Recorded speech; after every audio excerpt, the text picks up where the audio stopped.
good vibes ang hatid ng tawa ng 10-month-old na si Stella.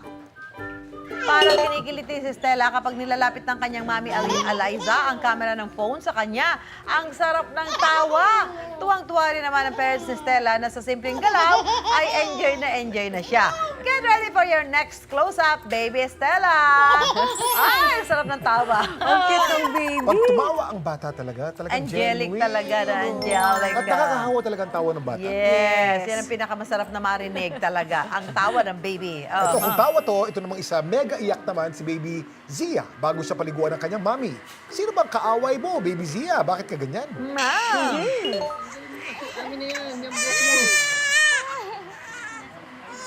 Yun naman pala, sarili niya mismo ang kanyang kaaway. Kwento ni Mommy Star, paliliguan niya sana si baby Zia, kaya tinanggalan niya ito ng mittens. Pero bigla daw nitong nahablot ang buhok at sinabunutan ang sarili na dahilan ng kanyang pag-iyak. Dahan-dahan daw nilang tinanggal ang pagkakasabunot ni baby Zia sa sariling buhok at tumahan kalaunan. Kalma ka lang, baby Zia. Ayan. Tawa na, baby. Tawa na, baby. Reflex kasi yun eh. Yes. Ang reflex ng bata ay humawak ng mga bagay-bagay. Kasi sila naka-mittens eh. Nahawakan yung sarili niyang buhok. Masakit.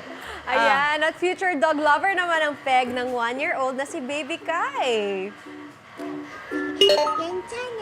Pabirong kinuha kasi ng Ayaw. kanyang tita ang karga-karga niyang tuta. Ayaw. Si Kai naging puppy eyes ang mga mata at tila paiyak na. Ibinalik din naman agad ng kanyang tita Catherine ang tuta na mabilis niyakap ni Aba. Kai. Nako. Kwento ni tita Catherine, dog lover daw talaga si Kai kahit sa kanyang murang edad. Kuya Kim, talagang magiging dog lover to, no? Oo, pag sinimula ng pa lang batang eh. Ay, ganyan, siya.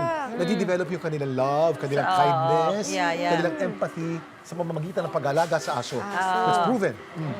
Ito, iba naman po, nakuha naman sa tingin ng kanyang tito ang eksena ng cute nating bulilit from North Cotabato.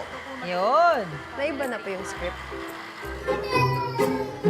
Gutom na raw kasi ang 1-year-old na si Sage kaya siya umiiyak. Pero nang lumapit at tignan siya ng kanyang tito, Mixel, bigla itong tumahan at naging well-behaved. Pero nang kunwaring umalis ang kanyang tito, umiyak ulit ang bata. Agad tumigil si Sage sa pag-iyak at tila nagpa-cute pa sa kanyang tito. Aba, habol kay Tito.